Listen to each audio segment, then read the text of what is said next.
Anisakíase é o nome de uma parasitose intestinal provocada por vermes da espécie Anisakis, que são habitualmente adquiridos após a ingestão de frutos do mar ou peixes crus. A anisakíase ainda é uma doença rara, mas que, devido à crescente popularização dos pratos à base de peixes crus, ou mal cozidos, tais como sushis, carpaccios de salmão, salmão defumado ou ceviches, tem vindo a se tornar cada vez mais descrita. Neste artigo vamos explicar o que é a anisakíase, quais são os seus sintomas, como é feito o diagnóstico e quais são as opções de tratamento. O que é a anisakíase? A anisakíase é uma parasitose intestinal provocada por vermes nematóides da família Anisakinaria, nomeadamente Anisakis simplex, Anisakis piscitelis e Pseudoterranova decipiens. A anisakíase é uma parasitose típica dos mamíferos marinhos, como baleias, golfinhos, leões marinhos e focas, sendo o homem apenas um hospedeiro acidental. A anisakíase comporta-se nos animais marinhos de forma semelhante às caridíase no homem. Para entendermos como se dá a contaminação dos seres humanos, precisamos conhecer o ciclo de vida do parasito. Mamíferos marítimos contaminados eliminam ovos do verme pelas fezes. 2 Na água do mar, os ovos chocam, e as larvas são liberadas, passando a nadar livremente. 3 Essas larvas são ingeridas por crustáceos, e começam a se desenvolver no seu interior. 4 Quando os crustáceos contaminados são comidos por peixes ou lulas, a larva do verme desloca-se do trato gastrointestinal para os músculos. 5 Peixes contaminados são comidos por mamíferos marinhos. 6 A larva, agora no seu hospedeiro definitivo, desenvolve-se, vira verme adulto e passa a liberar ovos no intestino desses mamíferos, dando início a um novo ciclo. A contaminação dos seres humanos se dá por acidente na 5ª fase. Porém, ao contrário do que ocorre nos mamíferos marinhos, a larva do Anisakis não consegue evoluir para verme adulto nos seres humanos. Quando um humano se contamina, o ciclo de reprodução do parasita é interrompido, pois ele não consegue sobreviver fora do seu hospedeiro habitual. Portanto, não existe transmissão de ser humano para ser humano, e as pessoas contaminadas não eliminam ovos nem parasitos pelas fezes. Contaminação dos seres humanos pelo Anisakis. Como já mencionado, o homem contamina-se com o parasito Anisakis quando ingere carne crua ou mal passada de peixes contaminados. Salmão, parenque, cavalo e lula costumam transmitir espécies de Anisakis, enquanto a labote e anchova transmitem espécies de Pseudoterranova. O bacalhau pode transmitir ambas espécies. A larva do verme costuma estar alojada no músculo dos peixes, sendo possível sua identificação no momento em que o peixe está sendo fatiado. As melhores medidas preventivas são a cozedura do peixe a, no mínimo, 70 ordinal masculino C, ou congelamento a 20 ordinal masculino C por um período mínimo de 72 horas, idealmente por 7 dias, ou a 35 ordinal masculino C por, pelo menos, 24 horas. O processo de defumação não mata o parasito. Apesar da recente explosão no número de restaurantes de sushi no mundo ocidental nos últimos anos, a anisakíase continua sendo pouco comum. Isso ocorre por 3 motivos. Restaurantes de qualidade. descongelam o peixe antes destes serem servidos ao público.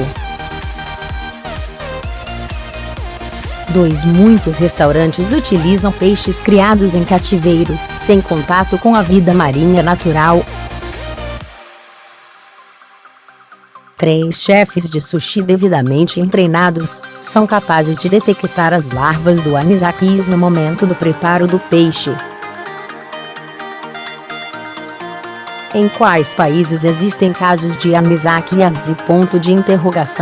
Anisakíase é uma verminose ainda bastante desconhecida do público em geral, e até da classe médica.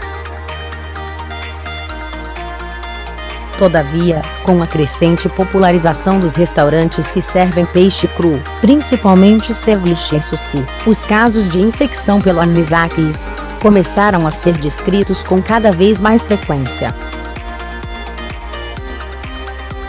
No Japão, país com maior incidência dessa verminose, a taxa anual de infecção é de 3 casos novos para cada 1 milhão de habitantes. Isso significa, aproximadamente, 400 novos casos por ano. Na Holanda, país no qual há o hábito de comer arenque cru, arengue, essa parasitose também é relativamente conhecida. Aliás, o primeiro caso de anisakíase descrito na literatura médica veio exatamente da Holanda, em 1960. Atualmente, porém, devido a uma lei que obriga o congelamento do arengue por 7 dias antes da comercialização ao público, a doença praticamente desapareceu. Nos restantes dos países ocidentais, a incidência da anisakíase é desconhecida. É muito provável que a real incidência dessa verminose seja maior do que aquela efetivamente notificada. No Brasil, por exemplo, não há casos registrados de anisakíase. Entretanto, o verme já foi encontrado pela vigilância sanitária em diversos tipos de peixes, tais como anchova, bacalhau, cavala, dourado, peixe-espada e vieiras. É possível que as pessoas estejam se infectando com o verme, mas o diagnóstico não esteja sendo feito. Em Portugal, houve recentemente grande divulgação nas mídias sociais do caso de um paciente de 32 anos, que deu entrada no serviço de urgências com intensa dor abdominal, vômitos e febre após ter comido sushi. Sintomas da anisakíase. A maioria dos sintomas associados à anisakíase são devidos a danos diretos aos tecidos do trato gastrointestinal, ou a reação alérgica provocada pelo parasito. A reação alérgica, que é a forma menos comum, surge rapidamente após a ingestão do peixe cru infectado. Alguns indivíduos desenvolvem raiz na pele, coceira e formigamento na garganta. Casos de angioedema e anafilaxia são raros, mas já foram descritos. O quadro é parecido com o de qualquer alergia alimentar, não sendo improvável que alguns dos casos sejam confundidos com alergia a frutos do mar. Casos de alergia podem ocorrer mesmo se o peixe tiver sido devidamente cozinhado e a larva estiver morta. Os sintomas gastrointestinais costumam surgir devido a uma reação inflamatória provocada pela presença do parasito. Habitualmente, a larva tenta penetrar a mucosa do sistema digestivo e acaba morrendo no meio do caminho. A presença do verme morto estimula uma intensa reação inflamatória, que pode provocar uma massa ou abscesso no esôfago, estômago ou intestinos.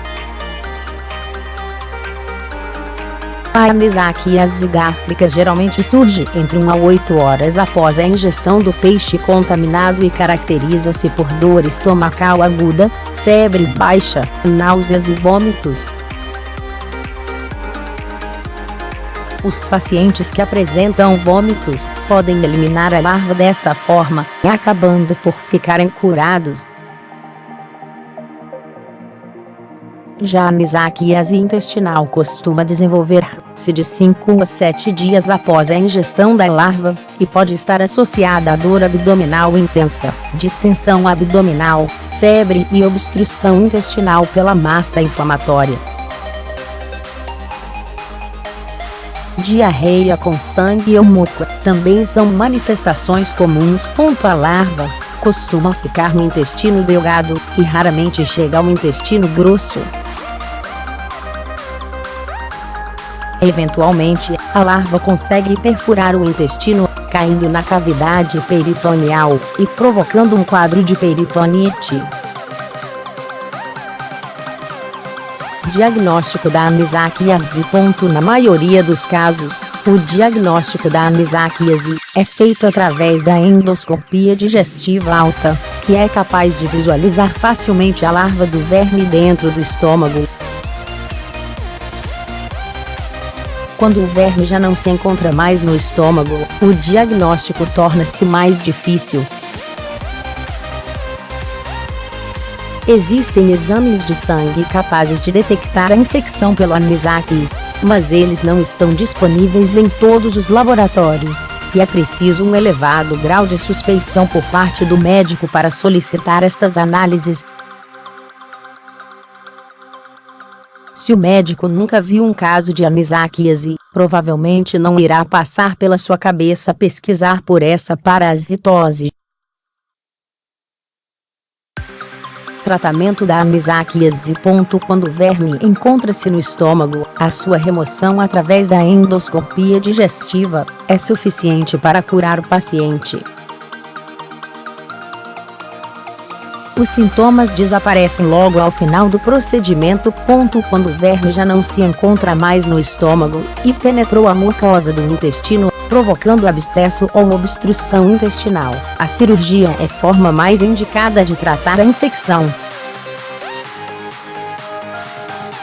Casos de sucesso com o tratamento à base de albendazol 400 mg de 12/12 horas por 3 dias têm sido descritos.